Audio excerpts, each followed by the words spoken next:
This podcast is part of the Michigan Sports and Entertainment Podcast Network. Go to michigansportsandentertainment.com for more great podcasts. Look out, Larkin's wide open. There's the pass. He's in the clear. Scores! Oh, Dylan Larkin!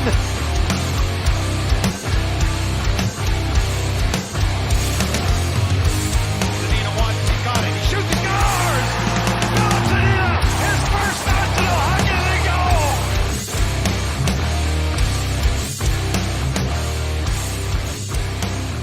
go? Yo, what's going on, everybody? Welcome back to this week's episode of the Hockeytown Rundown podcast. I'm your host, as always, Chase Sussex, and I'm joined by my wonderful co-host, Jay. What is going on, Jay? I'm feeling wonderful. Doing great. What's going on? What's going on with you, man? How have you been?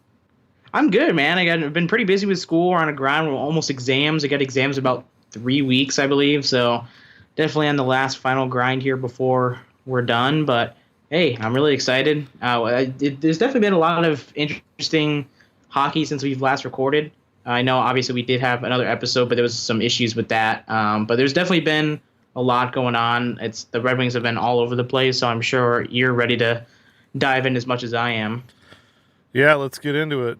Do we want to talk about the recent win streak first, or do you want to rewind a little bit and put us all in a bad mood?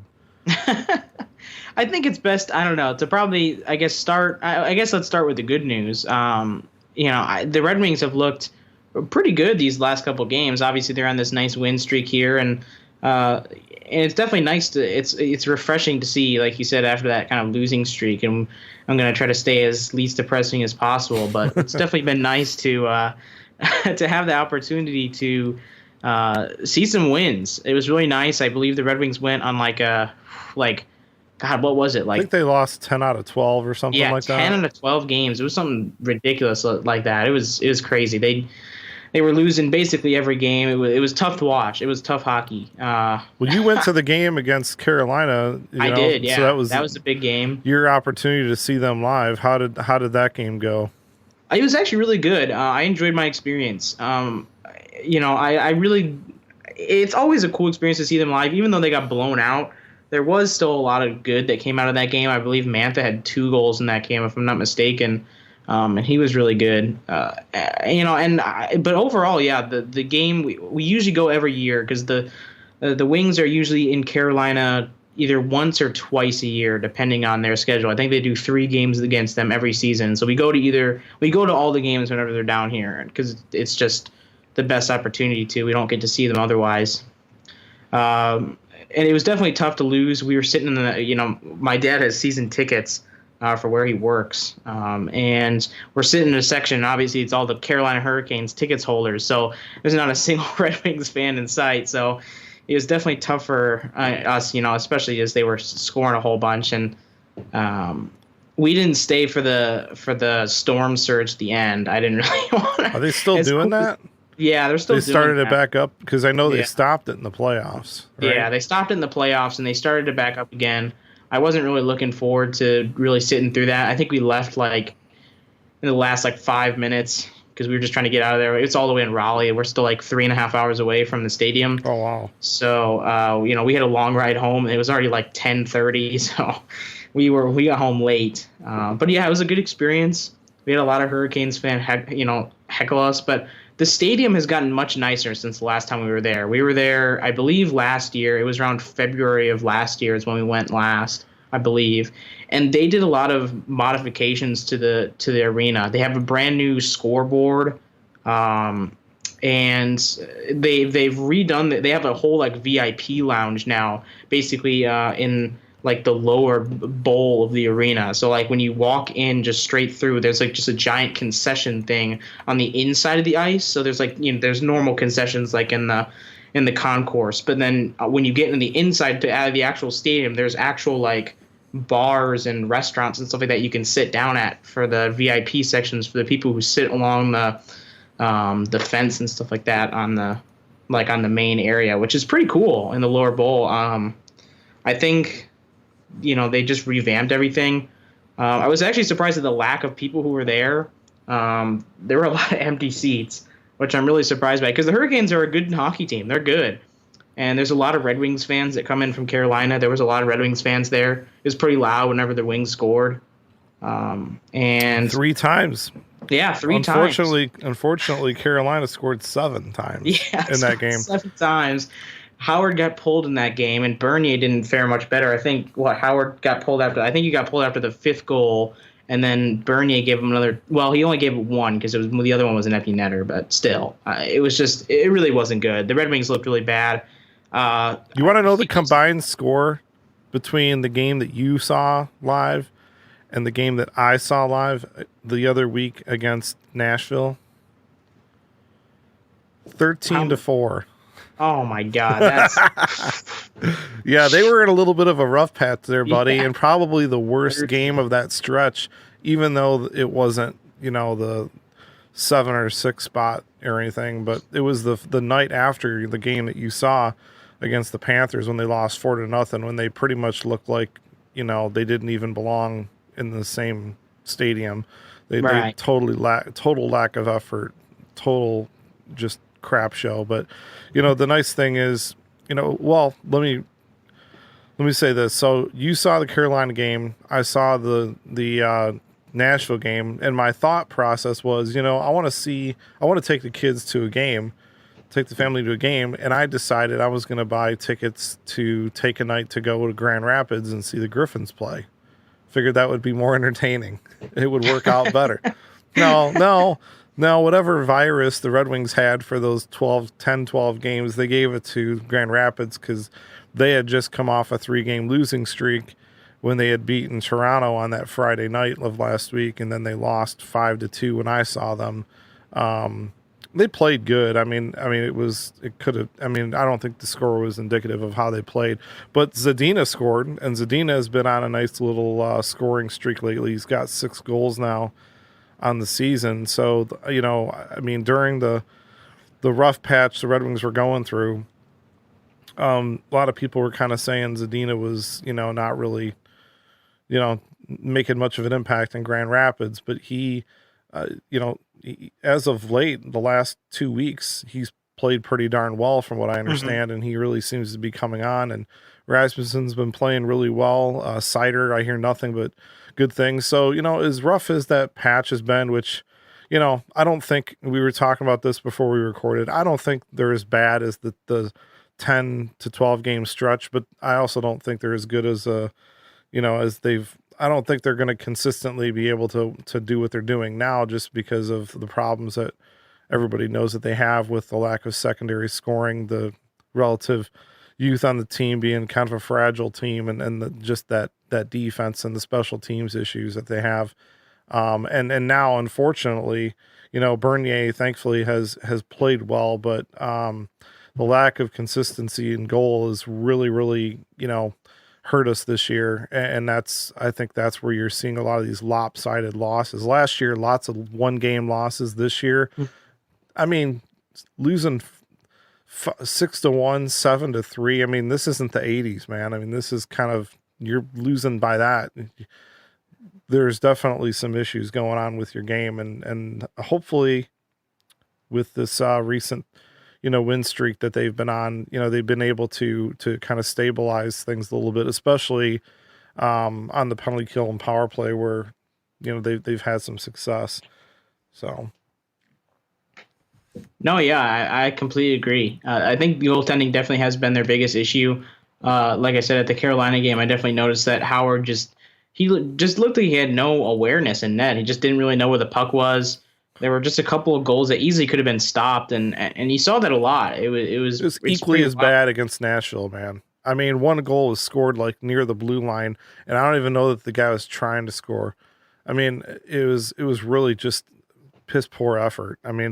I'm not saying that Howard wasn't trying. I'm just saying on the team as a whole, the effort wasn't there, and they're leaving their goalies out to dry, and their goalies aren't able to save the day. And it's, I don't know what it is. It could just be a recent rough patch for Howard. I don't think he's all of a sudden gone to being one of the worst goalies in the league or anything, but he goes out of the game and he's, I don't know exactly what his numbers were at that point, but I see it on the screen what Bernier's numbers are, and he comes in with like a sub 900 goals, sub 900 save percentage, and a GAA of 3.5.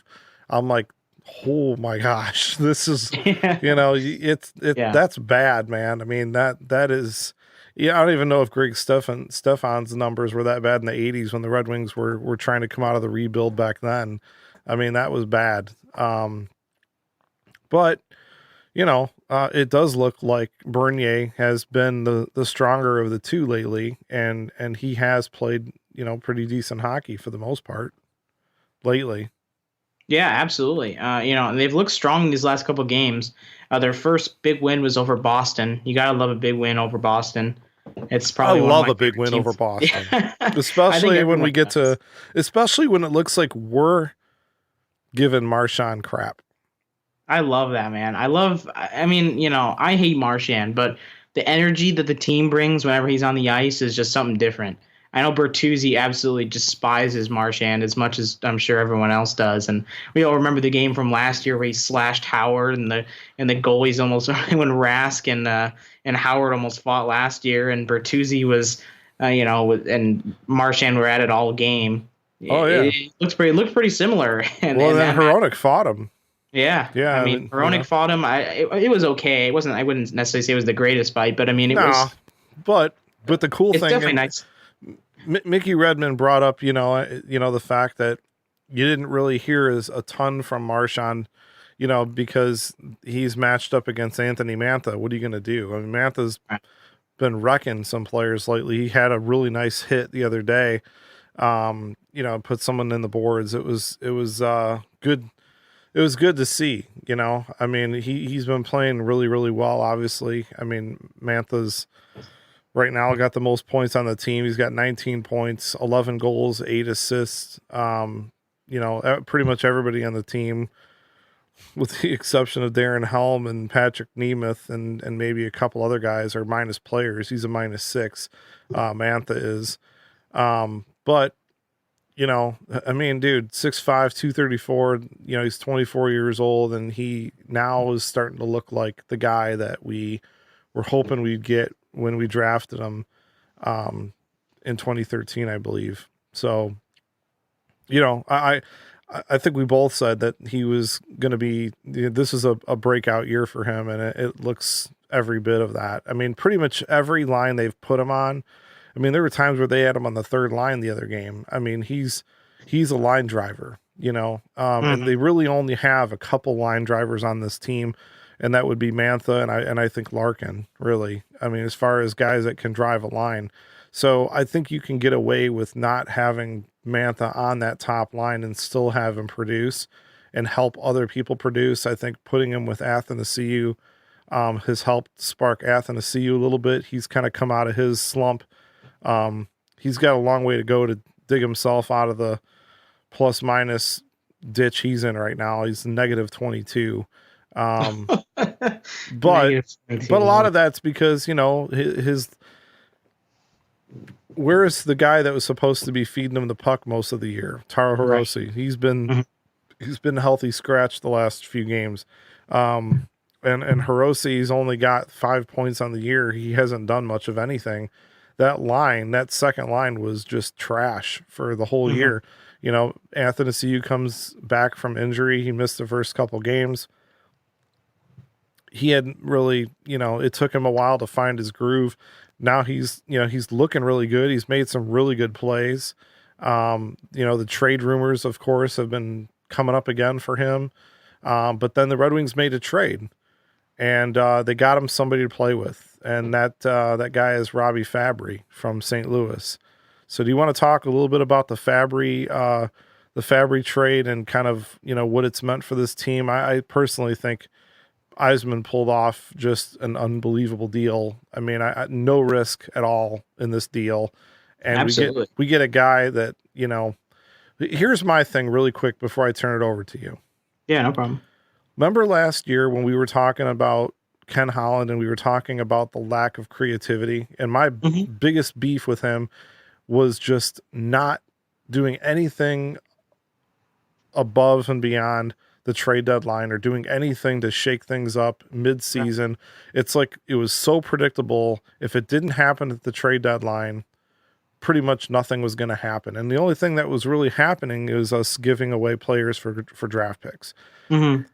No creativity whatsoever. And now in the short time that Eisman's been here, he trades a 4th round pick for Adam Ernie.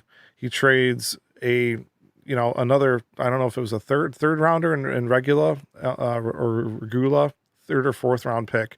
Defenseman for the London Knights, who, you never really know how good a London Knight player is because that team's always stacked in the OHL. Playing a really good year, having a really good year this year, but ultimately pretty much nobody projects him to be more than a third pairing defenseman. Mm-hmm. Okay. Trades him for Perlini. Perlini is a guy that, a lot of people saw a lot of promise in. They still do because of his size and his speed, his ability to score. He's got hands. It's an opportunity situation. Is he going to get the opportunity or not? We'll see. And now he makes this trade. He trades Jacob De La Rose straight up, no picks involved, for Robby Fabbri, who at one point was considered to be an up-and-coming possible star player for St. Louis, scores 11 goals or 18 goals in his rookie year, something like that. Really good. I can't remember exactly, but it was, he had a really good rookie year. He looked really good.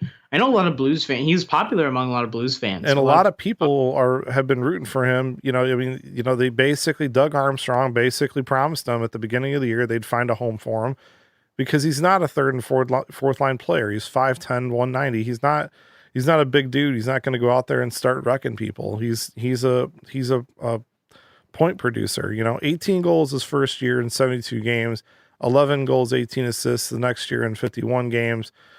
Probably would have had about the same production. He missed quite a bit of time, had that ACL tear, and then that triggered another injury. So he's been injury prone since his sophomore year. Hopefully those issues have been resolved and he can get back to being a productive player. But, already 4 points in 3 games for us.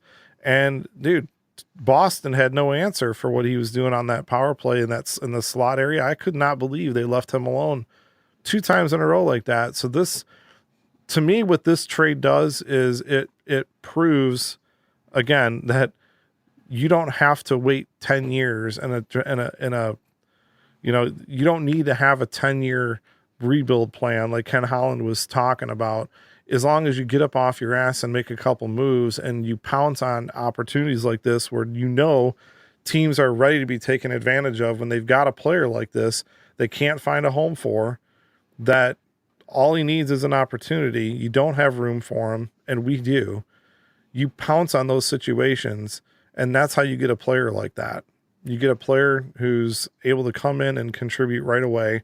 And who knows if Perlini's going to produce, but all I know is we just took 2 players that actually have the skill set you need to put points up, and we just put them on our 2nd and 3rd line instead of having a bunch of scrubs that aren't going to do anything. No, yeah, I completely agree. And I definitely do think it was a good trade. Like I said, I think like you mentioned, there was literally no risk to that trade. I can't believe that was a 1-for-1. I mean, it's De La Rose is like 24, 25 years old. He's not old by any means, but I mean, Robby Fabbri is someone who has shown a lot of potential, and and De La Rose is just someone who again picked up off the waiver wire last year. Yeah, we didn't even draft this guy. No, yeah, I mean he was in Montreal's system, and he hit waivers, and the Red Wings decided to claim him last season. And the Red Wings flipped him for Robby Fabbri, who already has 4 points. And God knows the offense needs it right now. I mean, if you think about it, Jonathan Bernier has more points right now than Joe Hicketts, Franz Nielsen, Adam Ernie, Christopher N., Trevor Daley, Alex Biega, and Dylan McElrath. I mean, sure, some of those guys really haven't played as often, but I mean, the fact that your goalie has more points than some of the bottom line guys. I mean, you clearly see the Red Wings needed a shift here. They needed a change, and Yzerman did just that. He brought in a guy, who just needed a change of scenery. A guy like like Fabbri, and he's been really good. I mean, well, and he's on the ice, and Hirosi's not, and that's because he's kind of he basically stole Hirosi's job. Yeah, because Hirosi's not really been producing, and Blashill even said, he trusts him. He trusts Hiroshi defensively. It's not like he's going out there and turning the puck over or anything. I mean, Hirosi's been serviceable, but if you're going to be on that second line, you can't put Hiroshi on the third line. He's just not that kind of a guy. You can, but I don't really know how effective it's going to be. At least the way Detroit uses their third and fourth line. I think seeing what Yzerman's done, to try and upgrade the skill set, with putting Perlini on that third line now, that move that he made for him. What I love about these deals is it puts Helm back where he belongs. Right. So now you got Helm and Abdicator and N on that fourth line. I think that's what they've got, right? I think so. You've got Ernie and Perlini playing together. And who's centering that line right now? I think it's because Filppula is with Athanasiou and Fabbri right now, I believe. Right. I think it's I'm not sure.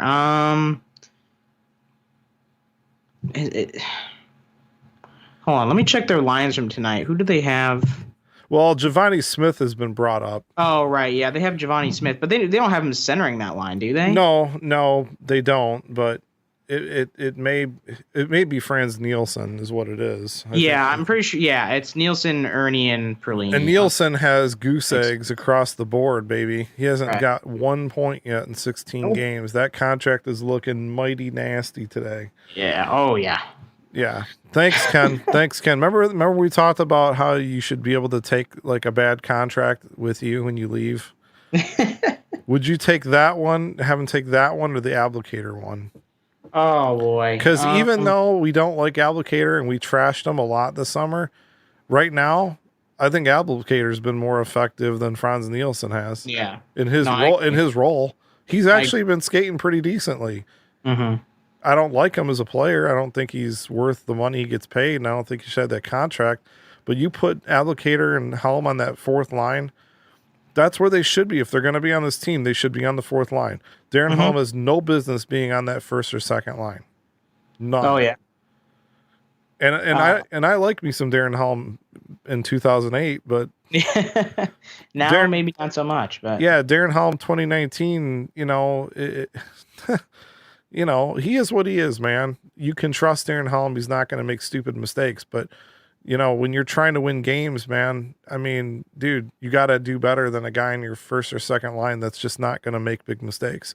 Right. I'd rather have a Dylan Larkin make a big mistake, but then score, get a couple points to make up for it and learn from it. At least the skill set's there. Right. Little by little, though, Yzerman is doing some small things. He's not going out and doing blockbuster stuff, which we should talk about the rumor that you heard about today. Right. But he's not going out making huge splashes right now. He's making little things that eventually build up to, depth on a team that sorely just has been lacking it. Mm-hmm. And that's the thing. I mean, don't go bring any Helm criticism on Twitter because you'll get attacked for it. Apparently, there are so many people who, for whatever reason, think Darren Helm is so good. I mean, I don't have any.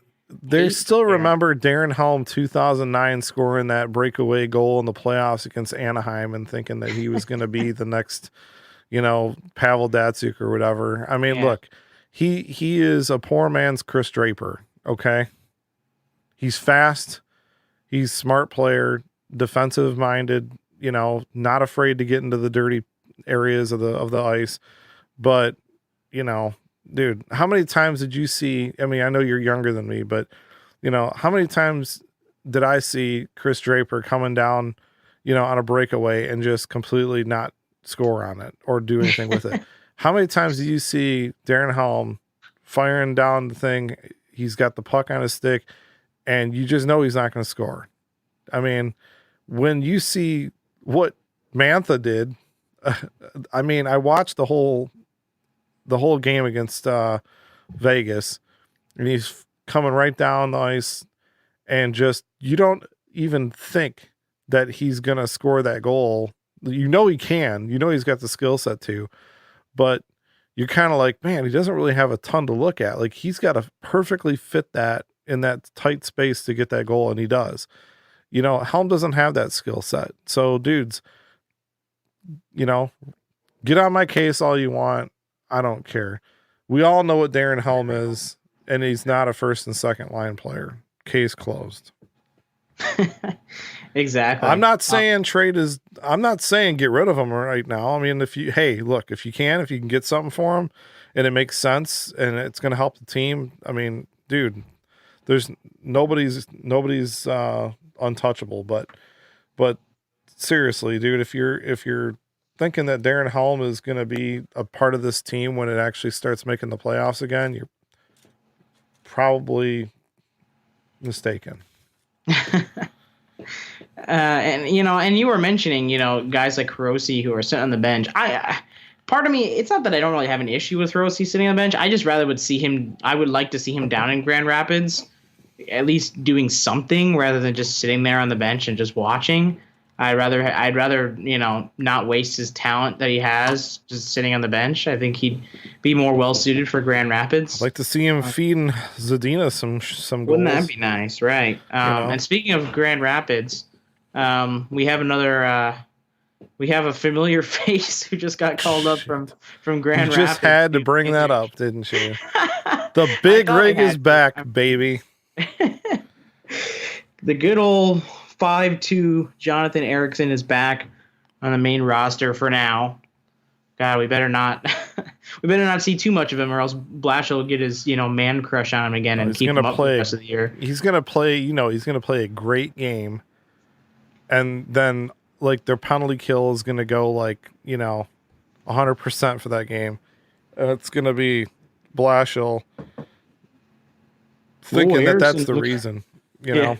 Ericsson looked really good out there. Oh, God. I don't need that shit right now, Chase. I don't need it. I don't need it. I don't need to hear about how great somebody thinks Jonathan Ericsson is right now. Dude, Jonathan Ericsson, and this is the thing, like I'm fair too. Like I've been fair about this. There were people on Twitter that were talking about, oh, thank God they've waived him. Finally, he's gone. Now, like, this team's going to all of a sudden get better now because he's gone. Jonathan Ericsson hadn't even played a game this year.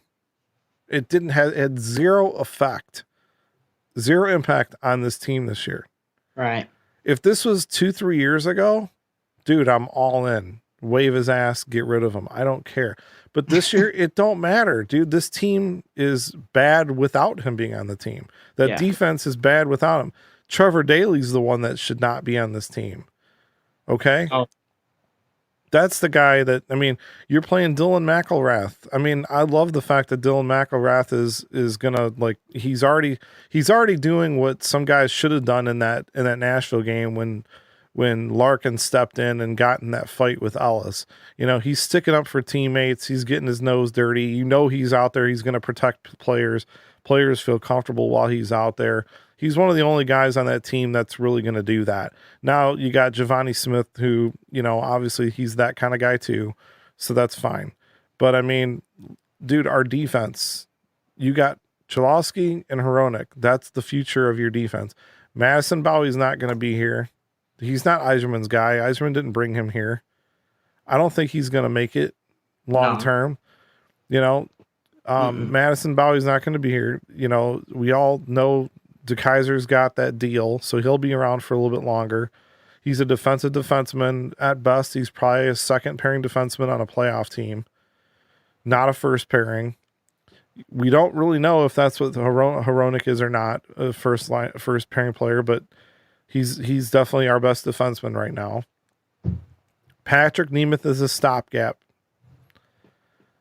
I mean, Hicketts is not even playing on the Red Wings right now. He got sent down. He was brutal. He was bad, Chase. Oh, he was really bad.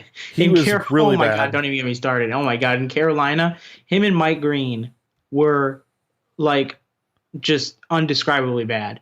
Just so bad. It was. I think they got scored on. I think that they're when they were out on the ice, I think they got scored on like 3 or 4. It was three or four of Carolina's goals were scoreable. They were on defense. It was terrible. It was so bad. It was just it was not. It was not a good showing for Joe Hicketts at all. He was brutal and he was brutal in the games that I saw. So Alex Biega, whatever, meh. I mean, he was there because we traded for him because of injury issues, and it's just Yzerman moving and shaking. Really, not much there. So really, out of all 6 guys right now, you got 2 guys that are supposed to be the future of this defense, and 1 guy that's a holdover from the previous, regime that is going to be around at least for another couple of years unless he gets moved in a trade. And then you got the guys in Grand Rapids. Sider looks every bit as good as people said he was. He's been very impressive down there. And then you've got some guys, hopefully, that will, make an impact. To me, I forget how you say his first name, but Tumisto, the second round pick has looked phenomenal from what I understand. He's looked really good. And then McIsaac coming back from injury. So you got some guys on defense to be excited about, but it's going to take some more draft picks in that area. And that's why they took a bunch of defensemen in the draft this past year. Because that defense, I mean, they just, even if they had a great goalie right now, I mean, they don't really have the means to protect them because they just don't. So while we're kind of talking about, prospects and trades and stuff, why don't you talk a little bit about this rumor that you heard about Jesse Puljujarvi? Oh, yeah. So this is definitely something interesting that I've seen going around. There's no source to it. So take it with a grain of salt for everyone who's listening, because there's no specific source attached to this. I'm pretty sure. I don't even know if NHL Trade Rumors put this out, to be entirely honest with you. So this rumor has little to no basis, but it is going around Twitter, and I thought I might address it because multiple people are talking about it. So apparently there have been rumors that Steve Yzerman is going to Finland. And apparently the reason he is going to Finland because he plans to offer a 2022 first-round draft pick and Oliver Koski for Jesse Puljujarvi, which I definitely think is something interesting. I don't really know what to think because I know what to think. It's a giant bucket of turds. That's what that is. That is the stupidest rumor. I mean, when's the last time you've seen, an NHL GM make a trade for a 3rd rounder 3 years in advance? Right. You know that, okay, and we kind of talked about this. We're talking about Ken Holland here, okay? So if Ken Holland accepted that deal, darn well that first rounder isn't even going to see the ice in Edmonton until at least 2025. Mm-hmm. Right? Right. That's 6 years from now. Yeah. Dude, right. That's ridiculous. It's pretty crazy to think about. Yeah, because they already have a first round pick in Finland right now that they got 4th overall that they're trying to find a way to give him to play for the team. And that was a guy they drafted, 3 years ago? I think so, yeah. He was something like that? 2016, I think, yeah. Something like that. But that's the thing. There's a couple reasons why I don't, think this rumor really has much basis. One, like you mentioned, the pick is so far away. You have to think about it. I think the Red Wings still have a couple more years of being, a lottery team. I think this year, will probably be, their worst lottery year. I think next year they'll be better, but they'll they'll still end up being like a lower end lottery team, whereas like they're not finishing in the bottom 5, but they're still finishing pretty low. So I think by 2022, you'd have to at least think they're somewhat of a bubble team for the playoffs. At least just to me, I think just based on projection, I just think in the next couple, I would say 2 to 3 years, they're at least better. They're at least in a better spot where they are now. They're not, expected to win less than 30 games in a season. I think they'll be in a better position. So I don't really think it makes much sense for Holland to make that kind of trade for 3 years down the line, like you mentioned, that won't even play in the NHL until 2025 at best, considering where the Red Wings finish and in the standings that year.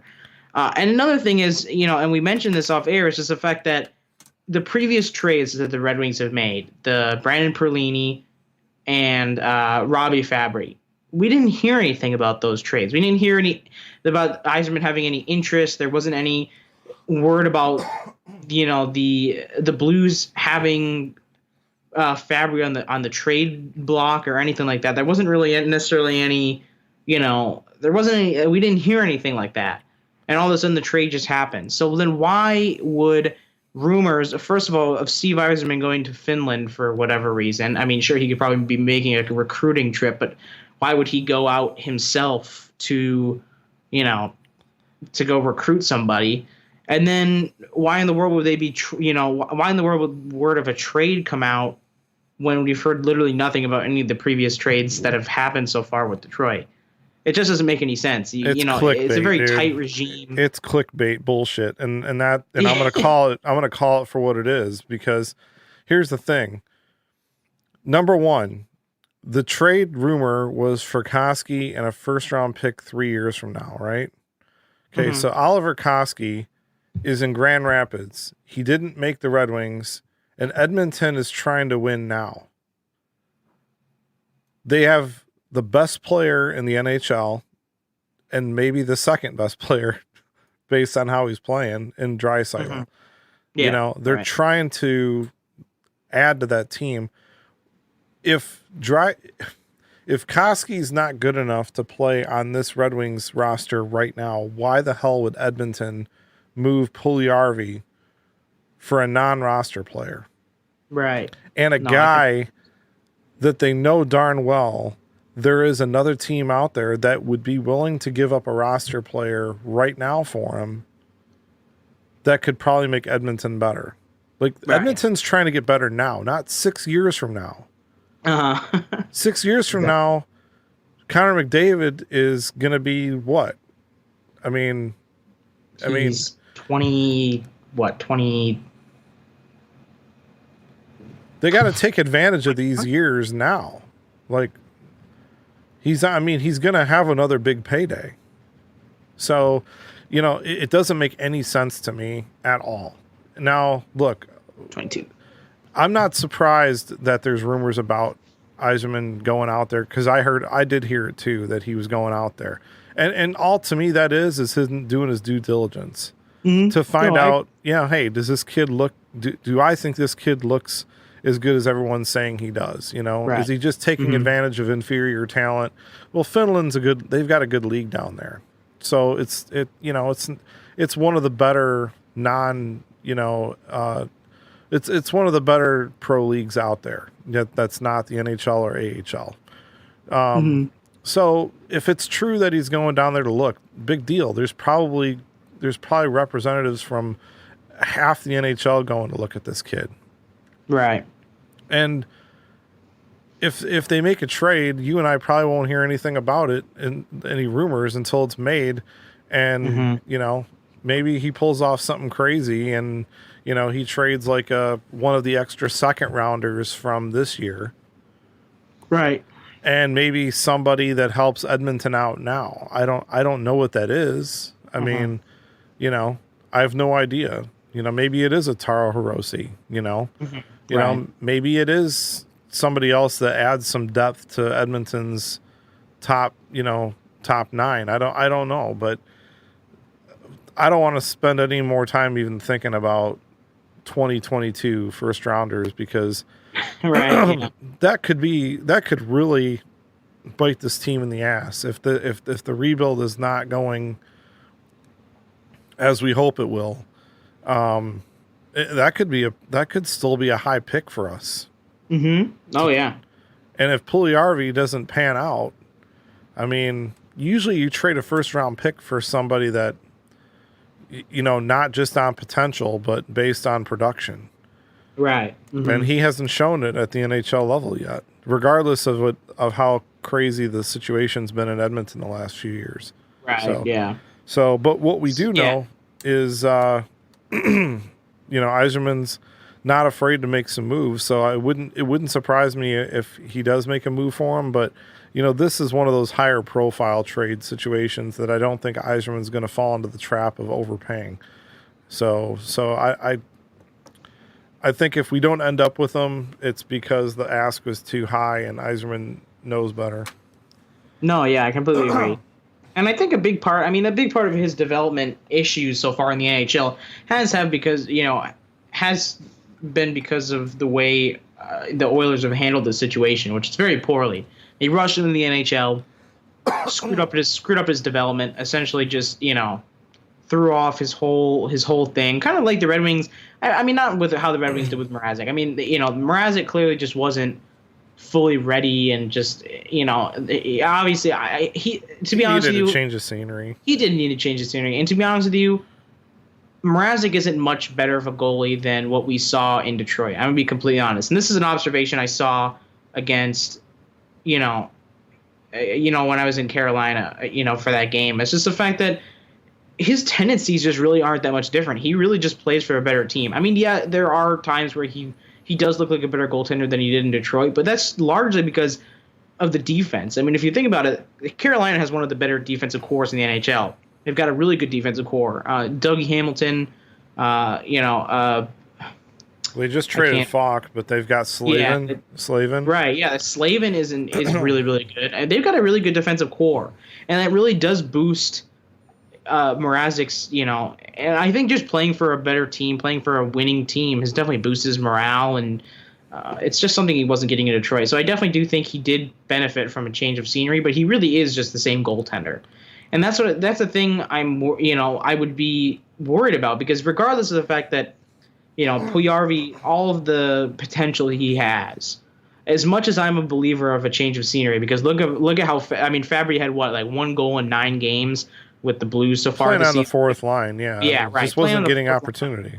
Right, and now he's got 4 points in 6 games or whatever for 3. Detroit.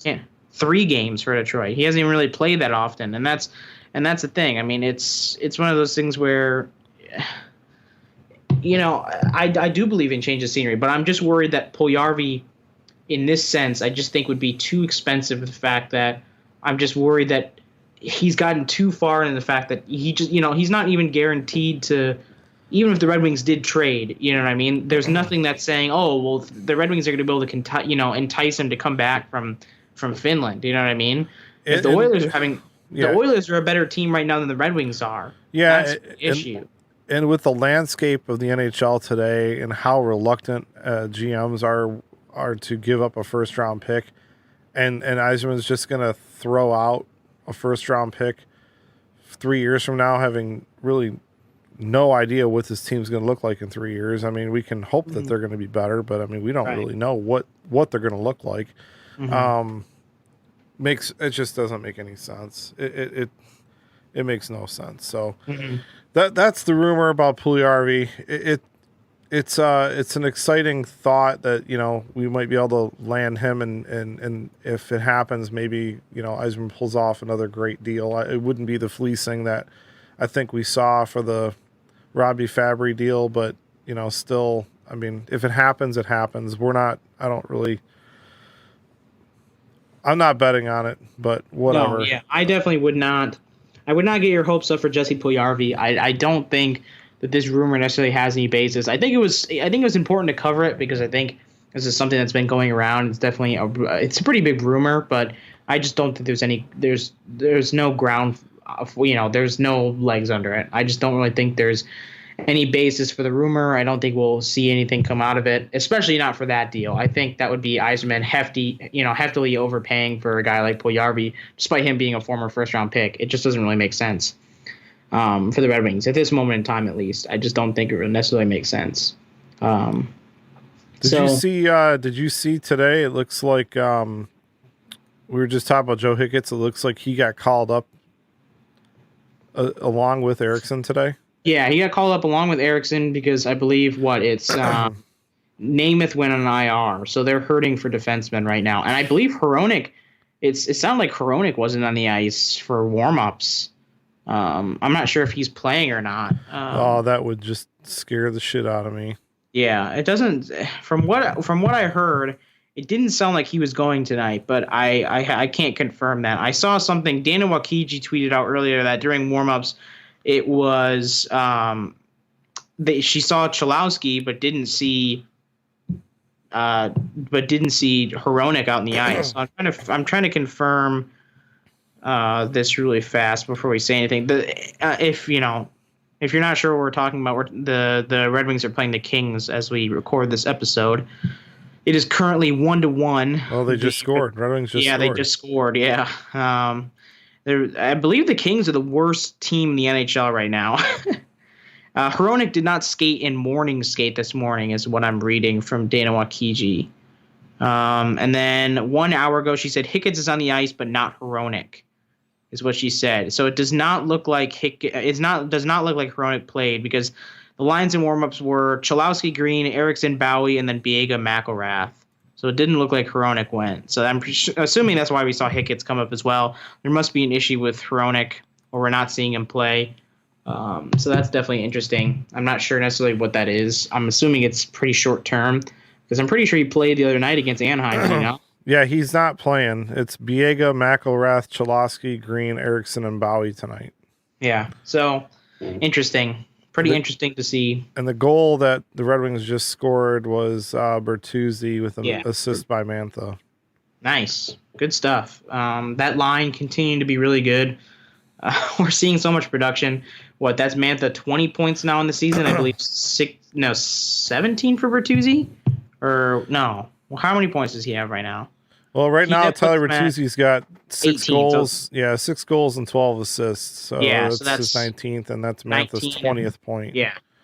So surprisingly, those two are ahead of Larkin on points so far, which is a little bit unexpected. But for me, I just think that I think teams are playing really physically with Larkin. They're really trying to eliminate him from the game, and I think that's really what is pushing Bertuzzi and Mantha up so much, is the fact that teams are working to eliminate Dylan Larkin. He's obviously a very lethal scorer if you give him the opportunity. So I think teams are looking to shut him down. Well, but then they just forget to cover guys like Mantha and Bertuzzi. I mean, that line is just so versatile. I think Larkin is the center point of that line, and he's, he has the most defensive responsibility. That's true too. I think, he's just, I don't ever really notice that he's had a bad game necessarily. That's not necessarily what I was pointing out, the fact that he's been playing bad. I think teams have just been working to sort of eliminate them from their game plan, to the point where they're just, I think overall, they've just tried to play more physical with them. I mean, obviously he's not the biggest guy in the world. It's a little bit, it's easier to play physical with a guy like Larkin than it is someone like Mantha. Oh yeah, Mantha's just been imposing his will, dude. Right. I mean, he is just, man. I mean, God, what a difference. I mean, he just looks like he's really come into his own. I mean, I still think there's room for him to get better, but I mean, the confidence level he has, it's been obvious. I mean, he scores a really, really nice goal against Subban in net for Vegas the other night. He's not just scoring goals, he's making plays. I mean, he's setting guys up. He's making some really good passes. Tyler Bertuzzi's been playing really good this year, finds that chemistry, with Robby Fabbri when he comes back. Those two guys were line mates in Guelph. They made a trip to the Memorial Cup. I don't think they won it, though. No, yeah. I don't think they did. But, yeah, I mean, a lot of people are calling that the Guelph connection between Fabbri and Bertuzzi. You got you got the Bell Tire connection too, right? Yeah, With the Perlini and Larkin. Yeah. And then you've got what's the other one? It's Bird and Ernie, right? That's not really a line, it's not really a connection, but it's Bertuzzi, Christopher N, and then Adam Ernie. So it's like I don't know what you call them, Muppet. They're not Muppets, are they? It's Sesame like Elmo. Street. Sesame Street. Yeah, they're not really Muppets. They're kind of the same thing, but yeah, like you said, I mean, Mantha is on a tear. I mean, he's currently projected, I think he's still projected to score like over. I think he's projected over 40 goals and like over 80 points. I think it's like 40. He's on pace for like 40 something goals and like 82 points in the season, which is just nuts. Well, and the good thing about it is, he's had a couple of games where he hasn't scored goals, but he's still looked effective. And right. The thing too with him is, we're not seeing this like a goal in 4 games straight and then nothing for 5 games. I mean, he's consistently been producing. Right. And when they put him with Athanasiou, he's helped Athanasiou's production. Filppula was a monster in the faceoff circle against Anaheim. I mean, the guy seemed to win almost every damn faceoff he had. It was amazing.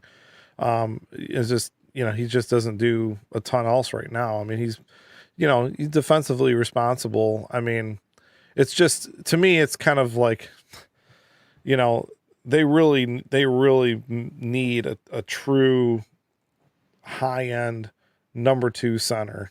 Mm-hmm. That second line would just be so much better if they had that. Oh yeah. So I mean, and if they've got Fabbri and Athanasiou, and sometimes you've seen Fabbri playing with Larkin instead of Mantha. That works too at times because, like I said, Mantha is more of a line driver. And I think he can help Athanasiou more than Larkin helps Mantha, if that makes any sense to you. But I mean, that's no. It completely makes sense. I think Bertuzzi needs a guy like a Larkin on his line, to be as effective as he is. But I think Mantha can be effective in his role, putting points up, playing with a guy like Athanasiou. I don't think he's as dependent on Larkin's play. Right. No, I completely agree with you. And that's the thing. I mean, the thing I think is really important, like you mentioned, that second round center, or that second line center, even if the Red Wings, for whatever reason, can't secure Lafreniere, and the Red Wings always seem to get unlucky with their positioning in the lottery. But I mean, there's a lot of really good centers. I mean, Quentin Byfield, probably the best center in the draft. Anton Lundell from that guy'd be great, man. Helsinki, from SM Liga. Let's see. I mean, you got a lot of really good options. And outside Lafreniere, you got guys like Perfetti, and even though these guys aren't necessarily playing, center, I mean, there's still a lot of really good offensive talent. I think this draft coming up will definitely be the biggest thing. I don't necessarily want to say it's bigger than it actually is. I think it's bigger than last year's draft. I know a lot of people hyped up last year's draft, but this year offensively is one of the best drafts that we've seen in a long time. I mean, obviously Lafreniere has, he's almost gotten as much talk as Hughes did last year. I mean, dude, he has been a monster. He's incredible. Yeah. Yeah. So I mean, but my understanding is, you draft in the top 4 this year, it's kind of like you got it made, and that's, right. I'm just hoping that, we so badly need just an influx of elite talent on this team. Absolutely. And the draft is the way to get it. So, I'm just hoping that, I don't want the team to lose, dude. I mean, it's a lot more exciting to watch them win, but man, absolutely. Dude, losing games 7-3 and 6-1, dude, that's just hard to watch, man. It's like there's no motivation to go to the game. It's like someone asks you, he's like, hey, do you want to go to the game? Yeah. Do I want to spend, $100 to go to this game between parking, and even if someone has the tickets, I'm still spending over $40-50. It's a tough ask, man. It is a tough ask. For I sure. can take my whole family to see Grand Rapids play, and it costs me what 20 for lower bowl seats. It costs me $28 a ticket. That's really good, honestly. That's really good.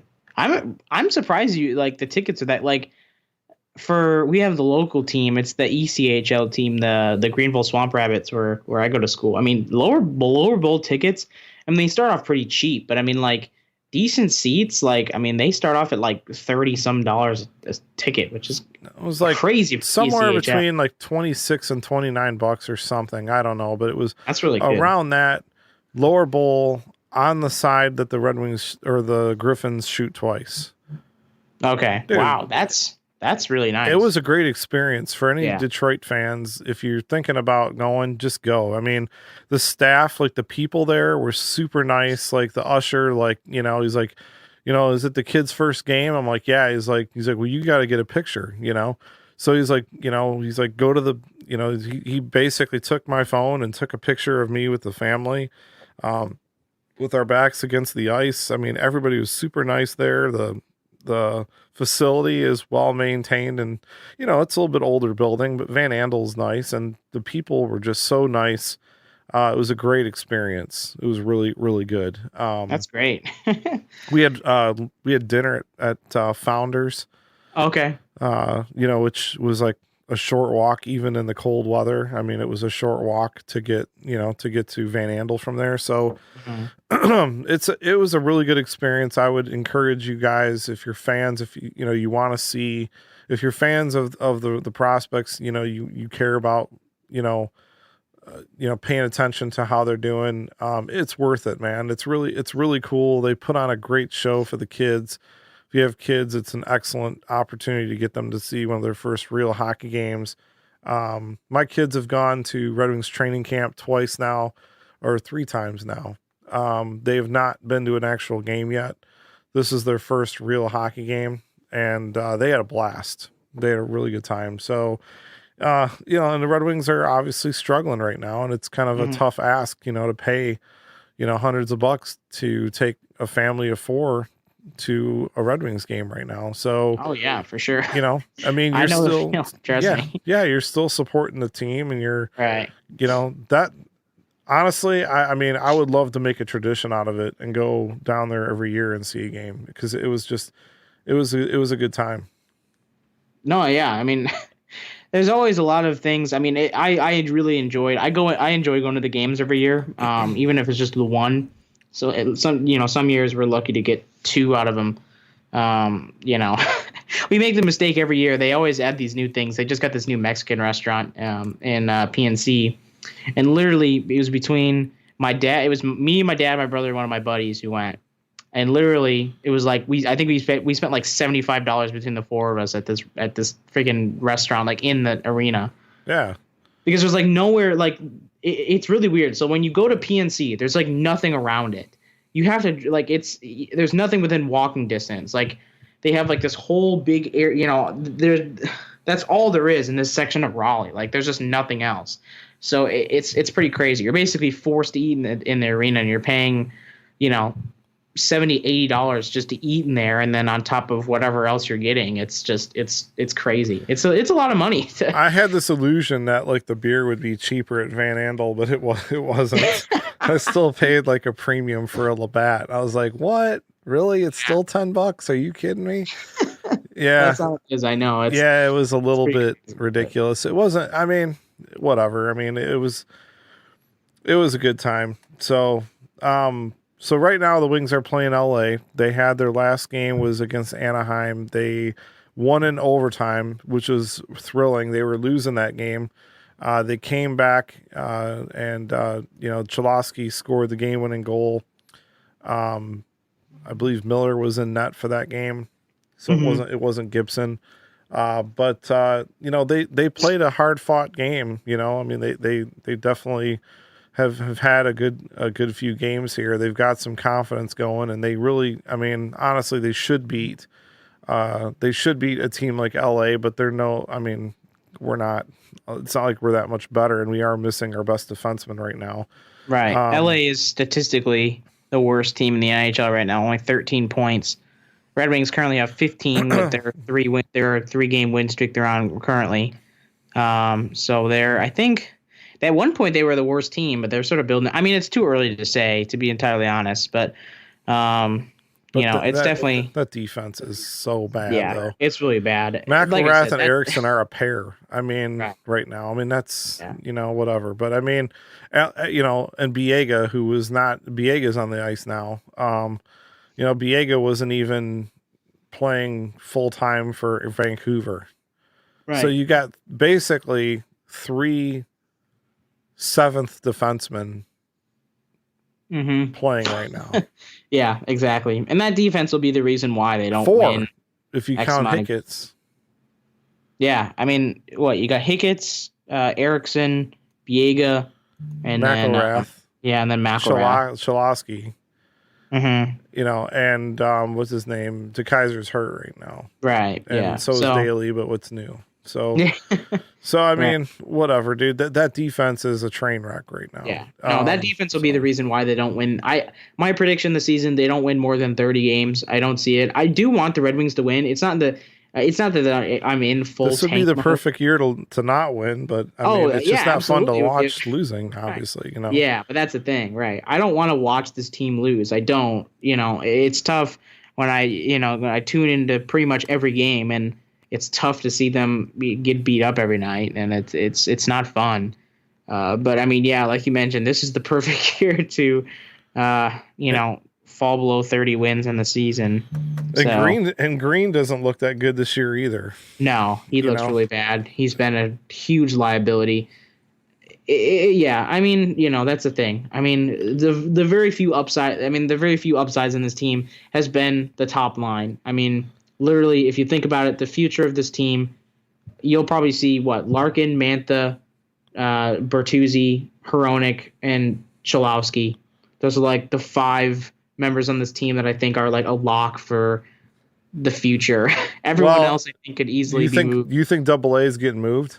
I feel like Double A, out of the players that they have, I definitely think he has the most value. I think it would make sense for them to move him. It's one of those things where I'm not necessarily on on the hype train to get Anthony Ciu out of Detroit as quickly as possible, but I think he's not an RFA I want to extend. And they had a hard time signing him last time, and that might. That's what I mean. That's the thing. He goes in there and scores 30 goals, and then he thinks he's going to get a big payday, and Yzerman's like, no. Well, what's going to happen? Yeah. That's the thing. You've seen him this year, though. I mean, he couldn't buy a goal. He's only got 3 this season so far through X amount of games. I mean, I don't think he's played 20, a full 20 games. I mean, because he missed some time. So I think that puts him at 18 games. I think he only missed a couple. But, I mean, come on. I mean, 3 goals through 18 games, it's really not going to cut it. He's just not an RFA I'm willing to extend. I mean, Amantha, you just can't trade him while his stock is low. That's the thing, man. Right. Yeah. I mean, it's kind of like you just can't. I mean, I mean, maybe it's still one of my It sounds crazy, and I don't know that this would happen, but maybe he's the guy that gets moved in a Puljujarvi trade. I don't know. I mean, I don't think so, but I'm saying that if you're going to trade Athanasiou at this point, I don't know that you're doing it for anything other than a roster player. Mm-hmm. I mean, I don't know that they just want to sell him off for another draft pick that's not going to be here for another 3 years. Mm-hmm. I mean, you're trading a guy away who scored you 30 goals. I mean, that's got to be worth something. So if they're going to do that, if they're going to make that move, it's going to have to be for somebody that is ready to step in like right away and make an impact in some form or fashion. And it's going to be a team that wants Athanasiou and feels like they have the right players to put around him. Because let's be honest, up until when they made the trade for Fabbri, who did he really have to play with? Right. Mm-hmm. He really didn't have much to play with. I mean, Hirose wasn't really doing much, and then you got Filppula, who isn't really a second line guy anymore, Mm-hmm. Right. So I mean, to give him some credit. I mean, I don't think Athanasiou's really had that much to play with. I mean, he put a lot of those points up at the end of last year when Mantha was hurt and he was filling in and playing on that first line. So, I mean, because Mantha was out for quite a bit of time. Right, yeah. He missed a good bit because it was in that fight with Namath last season, I think. And then Larkin had a couple games where I think he was injured or something or whatever. I mean, yeah, he had I think he had like the back injury last year or something. He was playing big minutes last year, and he's still playing big minutes. But I mean, I don't know. I think some of the stress has been lifted off of his shoulder. I don't know. It's one of those things where I think out of the three big RFAs you've got coming up next year, I mean, you've got Mantha, Bertuzzi, and Athanasiou all as RFAs this offseason. I mean, Mantha, I want to prioritize Mantha and Bertuzzi over prioritizing Athanasiou. I mean, I agree. Those two have to come first. I just don't see how you even make a move on Athanasiou before you even touch. You don't even touch Athanasiou until you finish a deal with Mantha. Mantha is the most offensively talented player on this team. No, I completely agree. Yeah. And that's the thing. I mean, Athanasiou last year is probably thinking, I'm probably going to get more money than Larkin, and it's not looking like that now. No way. No way. Mean, not when you're a negative 22 and you don't play defense. I mean, he's not even asked to play center and play all the defense anymore. So, right. I mean, dude, this is not to rip on Athanasiou.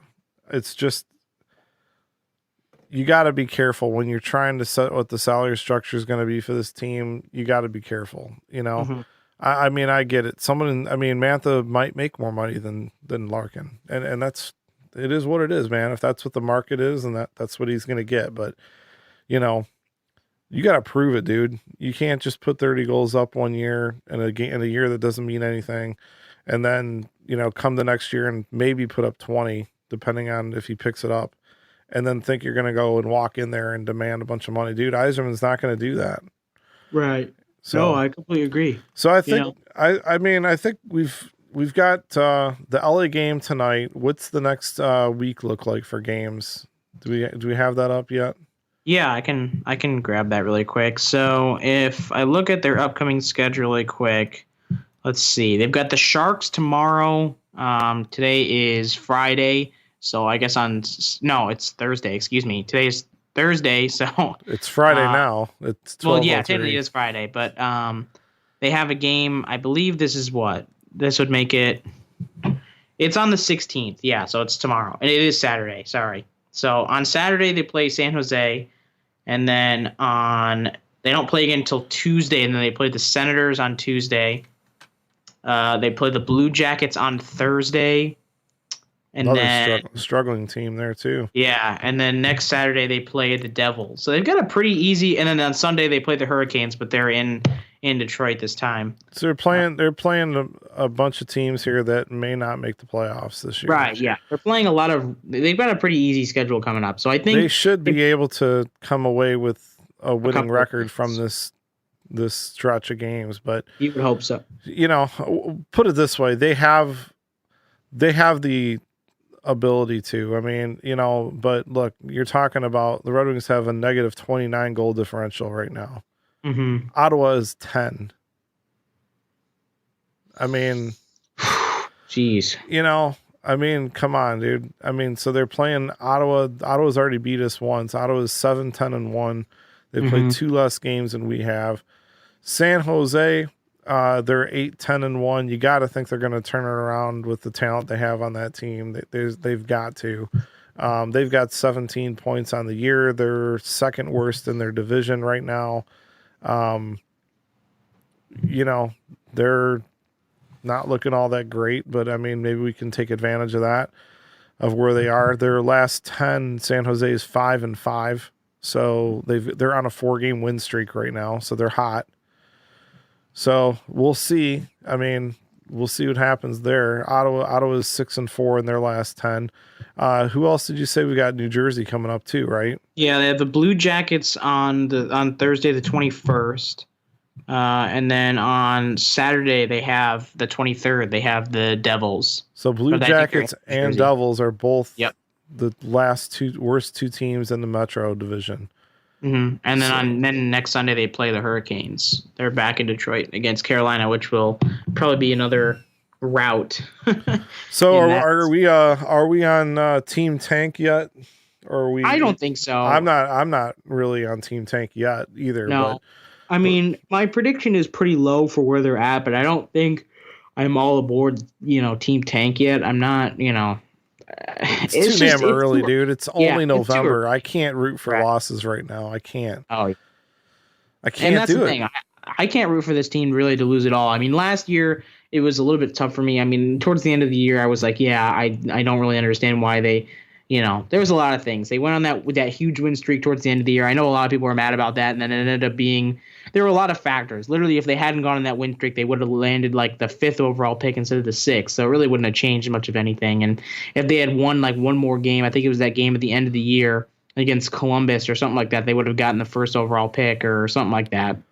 There was a lot of factors that kind of went in. They got unlucky against, in terms of the lottery. But I think like you said, it's way too early to even think about tanking right now. I don't want to think about it. I want to see this team win hockey games. I do. I want to see some entertaining hockey.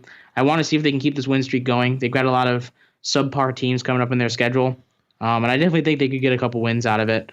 It'd definitely be nice to see them kind of get some footing. I think that San Jose game is going to be tough. They usually have a hard time. Most teams have a hard time in San Jose, regardless of what their record is. And the fact that San Jose looks to be kind of picking it up now. They got that 4-game win streak going on. I think that's going to be a tough task, especially with Hronek. I mean, hopefully Hronek's coming back soon. I think they should be able to take care of New Jersey. Columbus plays a physical game. I guess it all just kind of depends where their head's at. I mean, Columbus and New Jersey both struggle to score goals equally as bad as we do. I mean, we actually have more goals than both of those teams do, which is surprising to me. We have 46 goals on the year. New Jersey has 44. Columbus is 42. I think those are both very winnable games. I'm hoping that we can pull those two out. Ottawa, no one likes to lose to Ottawa. Yeah, right. They've already done it once this year, so. But losing to Ottawa probably helps us in the tank situation. But again, I don't. At this point, I just want to see them play well. I mean, if they lose the game by a goal and they played well, whatever. But I don't need to see them lose 5-2 against Ottawa. You know what I mean? Right. Yeah. Exactly. I don't want to see that crap. And here's the thing. And I'll wrap. I don't really have much else to say other than this, and that is the whole Blashill situation. Look, the guy doesn't have a ton to work with right now, but the penalty kill and power play continues to be a problem.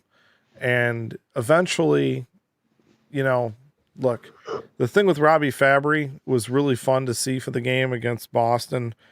Teams are going to figure that shit out pretty quick. Mm-hmm. The nice thing about getting Robby Fabbri is it now opens up Mantha a little bit more. So now teams aren't going to focus on only him. So I do think that's going to help. But two things, I would like to see that first unit out on the ice longer. I think with them being younger players, I think they can play a little bit longer. I mean, there's times you see, Crosby or McDavid out there for almost the full, or Ovechkin for the full 2 damn minutes. I mean, when you got your best players on the ice and you got an advantage like that, you should be taking advantage of it as much as possible. So I'd like to see them with a little bit more ice time, but again, this breakout and entry into the ozone for the power play is just brutal. Yeah, and it's been brutal since really Blashill's been here, and it's gonna continue to be, because this whole thing where somebody starts out from the behind the net and then comes around and tries to pass it to a guy who's standing still at the wall, and then do the drop pass. Dude, they drop pass themselves to death. And you know what? Teams do it all the time. It's not like the drop pass is not effective, but you got to have speed coming through the neutral zone for the drop pass play to be effective, and they don't do that enough. And that's a problem. It's a real problem that they've failed to fix. If it takes you 30, 40 seconds to even get set up in the offensive zone after the first clear, dude, you're screwed. Because now you got Mantha, Larkin, whoever, that first line that's out there, they're spending so much time just trying to get in the damn zone. By the time they have the first stoppage of play, they're off the ice again. Mm-hmm. And then you're trotting out, Adam Ernie is the net front guy. It's like, come on, dude. Like, that's the thing is, until they fix that power play will continue to be flawed. I mean, you're going to have a couple good games here or there, but they got to fix that entry. They have to. And they got to play their top guys on the power play a little bit longer than they are, in my opinion. That's just kind of what I'm thinking. But any final thoughts from you, Chase? No, I completely agree. It's definitely, I think a large part of their struggles is because of coaching. I think you'll begin to see that. I mean, obviously, I don't really think that Blashill isn't really I don't think is in Yzerman's long-term plans. I think after this rebuild's over, I think in the next couple of years, you'll likely start to see Yzerman planning on Blashill's exit. Did you know that Blashill's deal for next year is a team option? Is it really? That's what I heard. Yeah, I heard that earlier this week that they signed him to that 2-year extension, and next year is a team option. Really? Yep. Okay. So interesting. That's definitely something interesting to think about. He's not in the long-term plans. I don't see him coaching beyond the rebuild. I just don't really think he's someone who necessarily excels in that type of situation. You saw him, he was a guy in Grand Rapids. The reason he became the head coach of the Red Wings was because he was a very big development guy in Grand Rapids. He's won everywhere he's been. Right, yeah. He's been a development guy pretty much everywhere he's been, and Holland viewed that as something that was important. I mean, he knew that there was going to be a lot of younger guys coming up on the main roster, and he wanted that type of development from Blashill, and it really that's pretty much all he is. He's a development coach. I wouldn't really necessarily say that he's very good at development either, because you've seen the way he's handled some of the younger players in this team. So I don't really think I'm necessarily confident with his role going forward. I don't think he should be confident with his role going forward. A lot of people are like, who are we going to blame them? And then if Blashill gets fired, I'm like, well, it's not really the point of who you're going to blame. It doesn't really matter at that point. I mean, if the Red Wings, the Red Wings are going to get fixed overnight by the time if they fix their head coach. But I'm sure getting, Yzerman having his own guy in there will definitely sort of get at least see some change. Red Wings leadership is who's to blame. I mean, this team was always going to go into a rebuild situation. It always was, dude. You can't retire guys like Lidstrom and all the guys that we had and not go into a rebuild. You're gonna go into a rebuild. The whole thing is, we didn't have a GM leading through the rebuild that had actually gone through a rebuild as the main guy. Yes, he was one of the architects of the 90s team. He was the lead scout for a while. He was the assistant GM, then the GM. But dude, we beat this thing to death until we just knew we couldn't anymore. Right. And we made some mistakes. There's guys that are playing in the NHL right now. I saw one of them, and the guy that we traded away to get David Legwand, Yarncroc for Nashville. He'd be a pretty decent second line winger for us right now. Janmark in Dallas. Traded him for Eric Cole, in a second round pick. We've made some blunders. Vasilevsky, trading away a first round pick that turned into Vasilevsky for Kyle Quincy. Thankfully, the guy that ended up on the better end of that deal is our GM now. So hopefully those days are over, and he'll make the tough decisions. And it looks like he's already starting to do that. So I'm optimistic about long term. Just this year, it's going to continue to be a rough year. It's going to continue to be frustrating. And the problem is that we've got a coach in there that just is pretty resistant to doing anything different to his breakout or his power play. And that's the thing, is I just don't see any progression. And those are two areas, penalty kill and power play, that coaching absolutely has a major impact on. No, yeah, I completely agree with you. I mean, I think it's definitely something that we're going to have to pay attention to going forward. I definitely think, coaching is going to be one of the most controversial parts of this team, and we'll kind of just see where the ratings are going to be at. It's definitely going to be, this team is kind of all over the place, and you're passing blame pretty much everywhere. But I do really think that Blashill has definitely been the biggest part of it, and we'll kind of see where this team goes going forward. I hopefully, this team can get a couple wins in the next couple of weeks in between recordings, but I really just want to see this hockey team win more games, for sure. But I think we're going to wrap it up here for this week's episode. There are a couple of things that I just want to say in the outro. First of all, I guess I just really want to thank everyone who listens. Recently we just had our 1-year anniversary of the podcast, which is pretty exciting. I'm really excited for where we're going to take this. I think Jay and I are both really passionate about this project. I know Jay necessarily hasn't been here since the beginning of the podcast, since its origin, but he's definitely been a massive part of this project for me. And I wouldn't be anywhere near where I am right now with this podcast if it wasn't for him. So I appreciate him and all the, everyone who listens and likes our posts and interacts with us on Twitter. I really appreciate it. And, I'm really excited for where this podcast is going to go. I think as the Red Wings grow into a better hockey team, I think this podcast will continue to grow as well.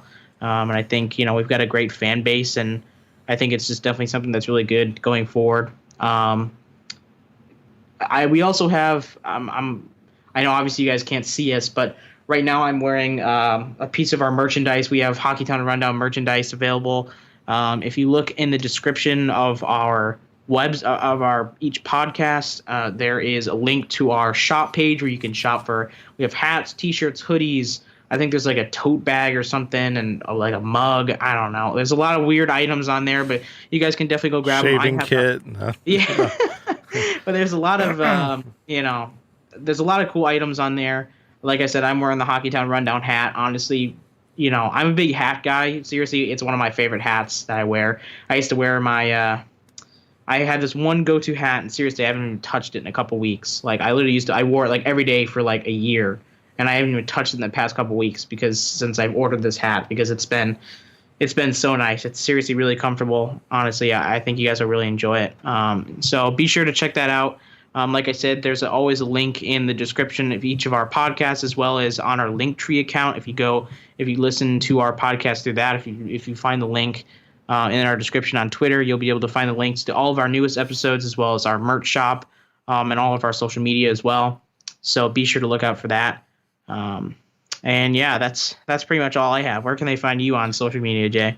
Well, first of all, thanks for the kind words, Chase. It's been a lot of fun doing this with you so far. You have a lot of passion for what you do, and I have no doubt that you're going to be very successful with this stuff going forward. I'm just an old dude now, enjoying watching the games and talking hockey with people. So I appreciate you and the work that you're putting into it. This is a lot of fun for me. So hopefully you guys are enjoying it too. We want to hear from you guys. I think that's, to me, one of the most fun parts about doing it is interacting with people. Chase and I both share the Twitter account, so I know it's not always clear which one of us is tweeting stuff, but obviously if I'm posting stuff about my family or being somewhere in Detroit, it's probably me. But we both use the account, so interact with us. Let us know your thoughts about stuff. Questions are great. Comments are great. We'll take them, and we'd like to, have your guys' voice on the show for sure. You can find me on Twitter at Warmcord Music. I also have a podcast called Movies, Music, and Beer that we're 6 episodes in, and we're starting to get some momentum going now, which is exciting. It's exactly what it sounds like. We talk about movies that you can either see at the movies or buy or download or whatever, however you watch your stuff. We get into different kind of music that we have interest in, we have a Spotify playlist that you can check out and engage with. And then we also talk about a beer that we like at the end of the show. So check that out if you, if any of those three things interest you. But other than that, that's pretty much where I'm out and about. So again, love to hear from you guys, and enjoy doing this, and looking forward to seeing the Red Wings continue to play some exciting games. Yeah, absolutely. So I wish you guys the best. Thank you guys once again for tuning in. That is it from us at the Hockeytown Rundown podcast, and we will see you guys in the next episode. All right, take care, everyone.